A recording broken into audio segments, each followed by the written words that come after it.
नमस्कार, आप देख रहे हैं डीडी न्यूज। मैं हूं आंचल गुलाटी गुंबर। आगे बढ़ने से पहले एक नजर सुर्खियों की तरफ। प्रधानमंत्री नरेंद्र मोदी की यूक्रेन यात्रा संपन्न। यूक्रेन रूस के बीच जारी संघर्ष का समाधान निकालने के लिए एक दूसरे से बातचीत की जरूरत पर दिया जोर। कहा, भारत शांति के हर प्रयास में सक्रिय भूमिका निभाने के लिए तैयार।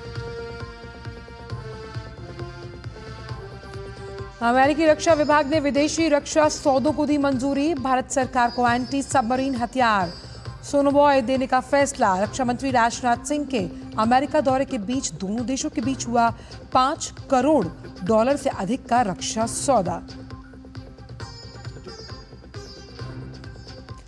अमित शाह रायपुर में छत्तीसगढ़ और पड़ोसी राज्यों के मुख्य सचिव और पुलिस महानिदेशकों के साथ करेंगे अंतर्राज्यीय समन्वय बैठक।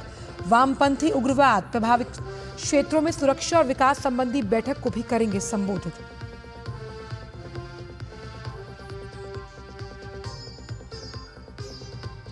जम्मू कश्मीर विधानसभा चुनाव के लिए कांग्रेस और नेशनल कॉन्फ्रेंस गठबंधन पर बीजेपी का कटाक्ष। भाजपा शासित राज्यों के वरिष्ठ नेता अपने अपने प्रदेशों में मीडिया के जरिए कांग्रेस को दिखाएंगे आईना।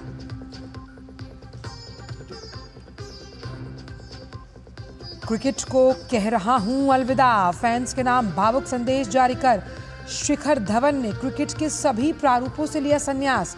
सोशल मीडिया पर वीडियो साझा कर दी जानकारी।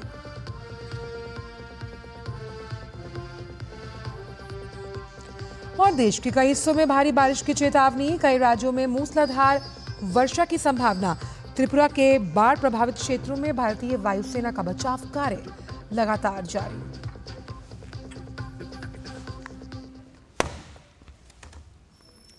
और आइए अब जान लेते हैं इन सभी खबरों को विस्तार के साथ।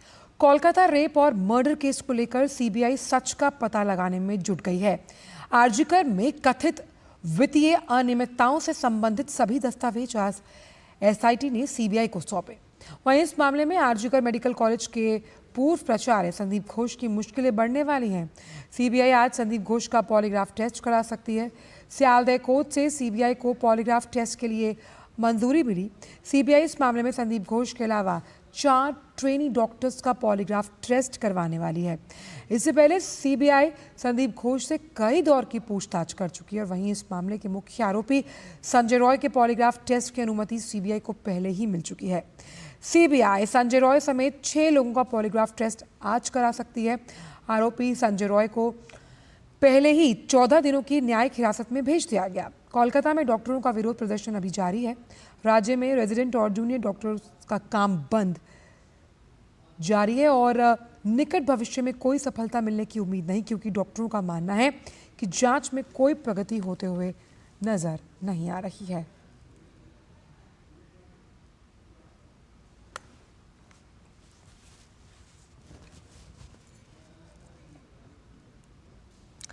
कोलकाता के आरजीकर मेडिकल कॉलेज और अस्पताल के पूर्व प्रिंसिपल डॉक्टर संदीप घोष बलात्कार और हत्या मामले में पूछताछ के लिए सीबीआई की सॉल्ट लेक के सीजीओ कॉम्प्लेक्स की विशेष शाखा में पेश हुए और सीबीआई जांच के दौरान उन्हें कई सवालों के जवाब देने के लिए बुलाया गया ताकि मामले की तह तक पहुंचा जा सके। इस मामले में अन्य संदिग्धों से भी पूछताछ की जा रही है।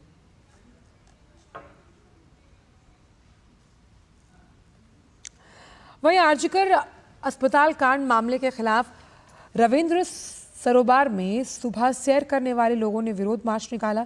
वहीं पश्चिम बंगाल में सभी जो डॉक्टर्स हैं अभी उनकी हड़ताल जारी है। लोगों का गुस्सा चरम सीमा पर है।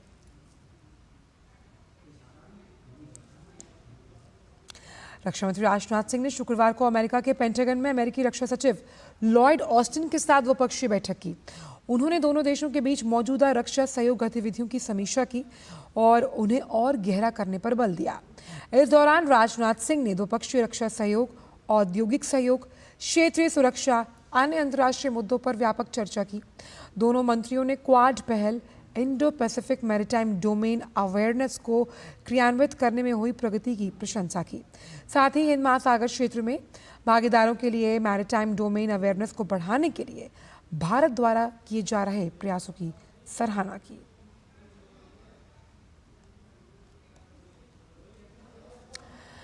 रक्षा मंत्री ने यात्रा के दौरान अमेरिकी राष्ट्रीय सुरक्षा सलाहकार जैक सुल्लिवन से भी मुलाकात की। ये जानकारी उन्होंने सोशल मीडिया हैंडल एक्स पर साझा की। उन्होंने लिखा, अमेरिका के राष्ट्रीय सुरक्षा सलाहकार से मिलकर प्रसन्नता हुई और कहा कि मुलाकात के दौरान हमने आपसी हित के प्रमुख रणनीतिक मामलों पर अपने अपने दृष्टिकोण साझा किए हैं। साथ ही रक्षा मंत्री राजनाथ सिंह ने अग्रणी अमेरिकी रक्षा कंपनियों के साथ सार्थक बातचीत के होने की जानकारी दी।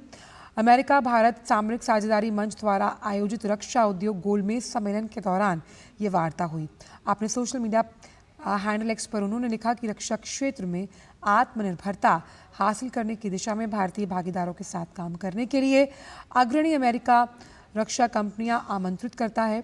उन्होंने कहा कि भारतीय और अमेरिकी कंपनियां मिलकर दुनिया के लिए सह विकास और सह उत्पादन करेंगी।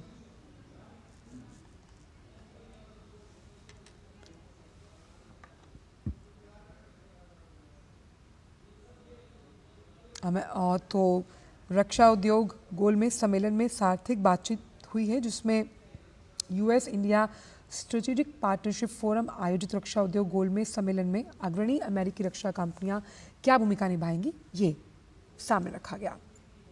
अमेरिका के रक्षा विभाग की तरफ से जारी बयान में कहा गया कि अमेरिका के विदेश मंत्री ने विदेशी रक्षा सौदे को मंजूरी दी है। इसके तहत भारत सरकार को एंटी सबमरीन हथियार सोनोबॉय और उससे संबंधित उपकरणों की बिक्री की जा सकेगी। भारत के रक्षा मंत्री राजनाथ सिंह इन दिनों अमेरिकी दौरे पर हैं। राजनाथ सिंह के अमेरिका दौरे के बीच दोनों देशों के बीच एक अहम रक्षा सौदा हुआ।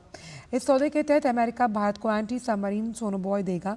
ये सौदा $5 करोड़ से ज़्यादा का है। इस सौदे से भारतीय नौसेना की ताकत बढ़ेगी। सौदे से भारत को एंटी सबमरीन सोनोबॉय के साथ साथ AN/ASSQ 36 भी मिलेंगे और इस सौदे की कुल कीमत $5 करोड़ के पार होगी। अमेरिका के रक्षा मंत्री ऑस्टिन ने हिंद प्रशांत महासागर क्षेत्र में नेविगेशन और क्षेत्रीय सुरक्षा को कायम रखने में भारतीय नौसेना की भूमिका की जमकर तारीफ की। प्रधानमंत्री नरेंद्र मोदी की यूक्रेन यात्रा संपन्न हो चुकी है। अपनी यात्रा के दौरान प्रधानमंत्री ने यूक्रेन के राष्ट्रपति ज़ेलेंस्की से मुलाकात की। प्रधानमंत्री ने यूक्रेन रूस के बीच जारी संघर्ष का समाधान निकालने के लिए दोनों देशों के बीच बातचीत की जरूरत पर जोर दिया। साथ ही उन्होंने कहा कि भारत शांति के हर प्रयास में सक्रिय भूमिका निभाने के लिए तैयार है। दोनों नेताओं ने द्विपक्षीय संबंधों को भविष्य में व्यापक साझेदारी से रणनीतिक साझेदारी तक बढ़ाने की दिशा में काम करने में पारस्परिक रुचि व्यक्त की। प्रधानमंत्री और राष्ट्रपति ज़ेलेंस्की ने संयुक्त राष्ट्र चार्टर सहित क्षेत्रीय अखंडता और संप्रभुता के सम्मान जैसे अंतर्राष्ट्रीय कानून के सिद्धांतों को बनाए रखने में सहयोग बढ़ाने के लिए अपनी तत्परता दोहराई है। केंद्रीय गृह मंत्री अमित शाह छत्तीसगढ़ के 3 दिवसीय दौरे पर हैं। अमित शाह छत्तीसगढ़ और पड़ोसी राज्यों के मुख्य सचिव और पुलिस महानिदेशकों के साथ अंतर्राज्यीय समन्वय बैठक में हिस्सा लेंगे। इन बैठकों के बाद वो छत्तीसगढ़ के वामपंथी उग्रवाद प्रभावित क्षेत्रों में सुरक्षा और विकास संबंधी बैठकें करेंगे। इनके अलावा केंद्रीय गृह मंत्री आज एक प्रेस वार्ता को भी संबोधित करने वाले हैं। और अब बात विधानसभा चुनाव जो कि जम्मू कश्मीर में होने वाले हैं उससे जुड़ी खबरों की।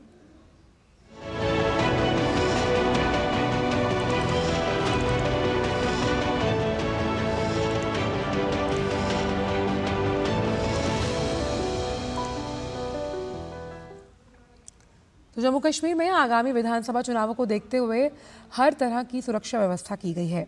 हाल की आतंकवादी घटनाओं को ध्यान में रखते हुए सुरक्षा आवश्यकताओं को विस्तार से बनाया गया है। उम्मीदवारों, राजनीतिक दलों, आरओ अधिकारियों, पर्यवेक्षकों, स्ट्रांग रूम के लिए गृह मंत्रालय के साथ मिलकर सुरक्षा के इंतजाम किए गए। चुनाव आयोग किसी भी हिंसा से निपटने के लिए पूरी तरह तैयार है। जम्मू कश्मीर चुनाव पर बात करते हुए मुख्य चुनाव अधिकारी PK पोले ने ये कहा कि जम्मू कश्मीर में 3 चरणों में चुनाव होंगे, जिसमें पहले चरण में 7 जिले, दूसरे चरण में 6 और आखिरी चरण में 7 जिलों में मतदान होना है। ऑनरेबल कमीशन ने 16 तारीख को तकरीबन एक हफ्ता पहले शेड्यूल अनाउंस किया है Jammu and Kashmir as well as Haryana legislative assembly के इलेक्शंस का। जम्मू एंड कश्मीर में कुल मिलाकर के 3 फेजेस में इलेक्शंस प्लान्ड है उसमें फर्स्ट फेज में 7 जिले होंगे, सेकंड फेज में 6 जिले होंगे और लास्ट के फेज में जो है फिर 7 जिले हैं। फर्स्ट फेज जो है साउथ कश्मीर के 4 जिले और डोडा के जो 3 जिले हैं उनमें होने जा रहा है, जहां आपको 18 तारीख को फर्स्ट का पोल डेट रहेगा। नॉमिनेशंस जो है शुरू हो गए हैं 20 तारीख से 27 तक लास्ट डे है नॉमिनेशंस की। जहाँ तक सुविधाओं की बात है, हर एक पोलिंग स्टेशंस पर हमने बेसिक मिनिमम फैसिलिटीज रखी है। जम्मू कश्मीर में हो रहे विधानसभा चुनाव के लिए कांग्रेस ने नेशनल कॉन्फ्रेंस से हाथ मिला लिया। सत्ता के लालच में बार बार देश की एकता और सुरक्षा के साथ खेलने के आरोप के साथ भाजपा इस गठबंधन को लेकर लगातार हमलावर है। गठबंधन के विरोध में बीजेपी आज देश भर में प्रेस कॉन्फ्रेंस कर विरोध दर्ज करवाएगी। बीजेपी शासित प्रदेशों के मुख्यमंत्री, उप मुख्यमंत्री और अन्य बड़े नेता अपने अपने प्रदेशों में मीडिया के जरिए कांग्रेस के रवैये पर सवाल उठाएंगे। यूपी के मुख्यमंत्री योगी आदित्यनाथ, असम सीएम हेमंत बिस्व शर्मा, महाराष्ट्र में देवेंद्र फडणवीस समेत कई बड़े नेता प्रेस कॉन्फ्रेंस के जरिए कांग्रेस पर निशाना साधेंगे। गृह मंत्री अमित शाह ने कल सोशल मीडिया पर पोस्ट के जरिए हुए राहुल गांधी से 10 सवाल पूछकर कांग्रेस पर निशाना साधा था। जम्मू कश्मीर के उधमपुर जिला के हायर सेकेंडरी स्कूल घारी में आगामी विधानसभा चुनाव 2024 की तैयारी के लिए स्वीप कार्यक्रम का आयोजन किया गया। इस कार्यक्रम में स्कूली बच्चों ने सांस्कृतिक नृत्यों और नाटकों के माध्यम से मतदाता जागरूकता का महत्व बताया। स्वीप उधमपुर की नोडल अधिकारी डॉक्टर प्रीति शर्मा ने कहा, बच्चों ने मतदान के महत्व का अच्छा संदेश दिया और यहाँ पर पहली बार मतदान करने वाले लोग मौजूद थे। उन्होंने उधमपुर के नागरिकों से मतदान में सक्रिय भागीदारी की अपील भी की। तो बच्चों ने सांस्कृतिक प्रस्तुति देकर कैसे लोकतंत्र का जो महापर्व है उसमें जन भागीदारी और अपनी जो संवैधानिक दायित्व है उसे निभाना कितना ज़रूरी है, मतदान के जरिए उसके महत्व को सांस्कृतिक प्रस्तुति से दर्शाया है। जम्मू कश्मीर विधानसभा चुनाव के लिए कांग्रेस नेशनल कॉन्फ्रेंस गठबंधन पर उत्तर प्रदेश के मुख्यमंत्री योगी आदित्यनाथ ने कहा कि कांग्रेस ने गठबंधन एक बार फिर अपनी देश विरोधी योजना को देश के सामने रखा। उन्होंने ये भी कहा कि कांग्रेस और नेशनल कॉन्फ्रेंस का ये गठबंधन राष्ट्रीय सुरक्षा और भारतीय संविधान के प्रति उनकी निष्ठा पर कई बड़े सवाल खड़ा करता है। योगी आदित्यनाथ ने कहा कि मैं कांग्रेस नेता राहुल गांधी से पूछना चाहता हूं कि क्या कांग्रेस नेशनल कॉन्फ्रेंस की जम्मू कश्मीर के लिए अलग झंडा रखने की घोषणा का समर्थन करती है। कांग्रेस ने Abdullah and sons family private limited की नेशनल कॉन्फ्रेंस के साथ गठबंधन करके फिर से अपने राष्ट्र विरोधी मंसूबों को देश के सामने रख दिया है। राहुल गांधी और कांग्रेस पार्टी धारा 370 और आर्टिकल 35A को वापस लाकर जम्मू कश्मीर को फिर से अशांति और आतंकवाद के युग में धकेलने के जम्मू कश्मीर नेशनल कॉन्फ्रेंस के घोषणा का समर्थन करती है।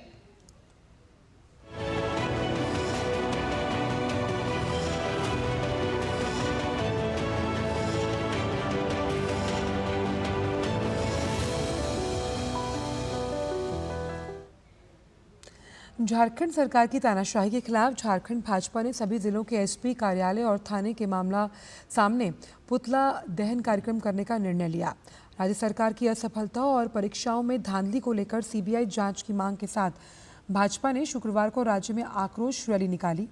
इस दौरान पुलिस की रैली को रोकने के लिए बैरिकेडिंग, कटीले तारों से घेराबंदी और लाठीचार्ज समेत जहरीले गैस छोड़े गए, जिसमें कई लोग घायल हुए। और इस पूरे प्रकरण को लेकर भाजपा नेता बाबूलाल मरांडी ने सिटिंग जज की अध्यक्षता में न्यायिक जांच की मांग की।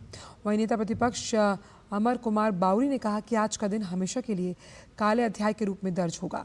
उन्होंने कहा कि राज्य सरकार के इशारे पर शांतिपूर्ण प्रदर्शन के दौरान पुलिस की कार्रवाई दुर्भाग्यपूर्ण है। झारखंड में ऐसा पहले कभी नहीं देखा गया कि निहत्थे लोगों द्वारा शांतिपूर्ण प्रदर्शन में पुलिस ने ऐसा किया हो।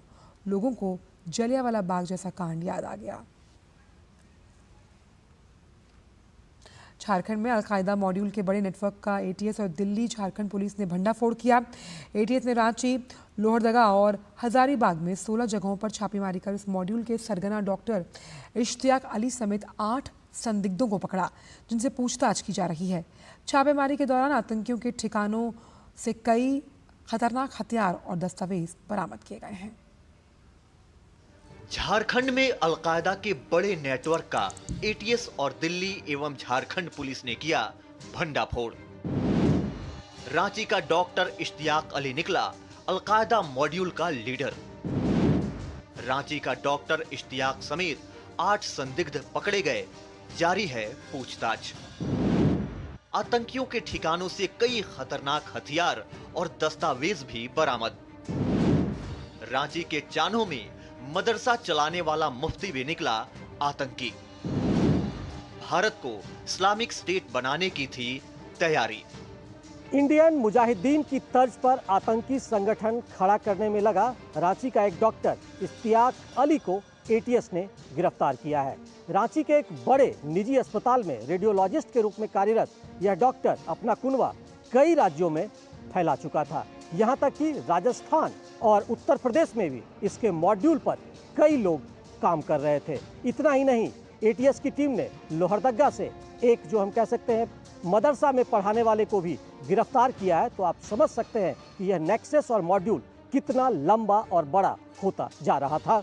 झारखंड समेत देश के कई राज्यों में एटीएस, दिल्ली पुलिस और केंद्रीय एजेंसियों ने बड़ी कार्रवाई की है। एटीएस ने पुलिस के साथ मिलकर संयुक्त कार्रवाई में गुरुवार को करीब 1.5 दर्जन ठिकानों पर छापेमारी कर अलकायदा के इंडियन सब कॉन्टिनेंट मॉड्यूल का भंडाफोड़ किया है। इस मॉड्यूल का सरगना रांची का डॉक्टर इश्तियाक अली है, जिसे गिरफ्तार कर लिया गया है।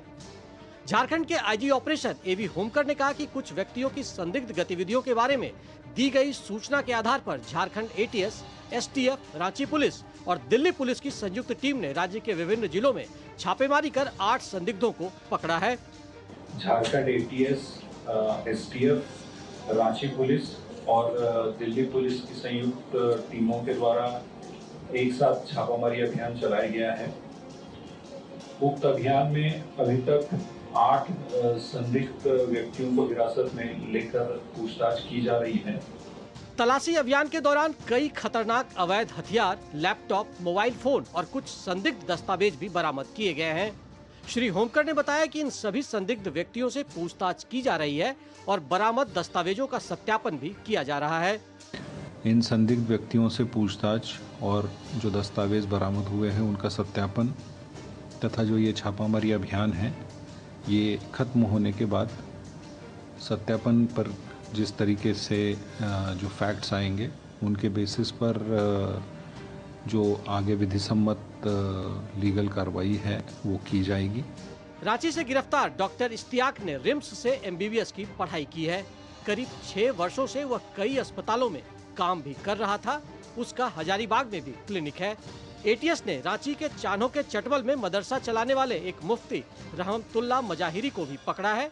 इतना ही नहीं, एटीएस ने लोहरदगा के कौआ खाब गांव में भी दबिश दी, जहां उसने कई हथियार और दस्तावेज बरामद किए।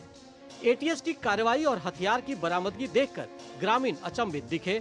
पता नहीं है हमको, हम सुबह बाजार गए थे, बाजार से भी आए तो देख रहे हैं यहाँ पुलिस का मजमा लगा। खेती बाड़ी करता है बस, गांव घर में रहता है, यही जानकारी है। इससे पहले भी झारखंड से आतंकियों का कनेक्शन उजागर होता रहा है। जमशेदपुर, रांची और हजारीबाग से कई दुर्दांत आतंकियों को पुलिस ने अपनी गिरफ्त में लिया है। इस ताजा खुलासे के बाद यह स्पष्ट हो गया है कि झारखंड आतंकी संगठनों के लिए एक महफूज ठिकाना बना हुआ है। छापेमारी के दौरान राजस्थान और उत्तर प्रदेश से जिन संदिग्धों की गिरफ्तारी हुई है उनमें से कई झारखंड के हैं।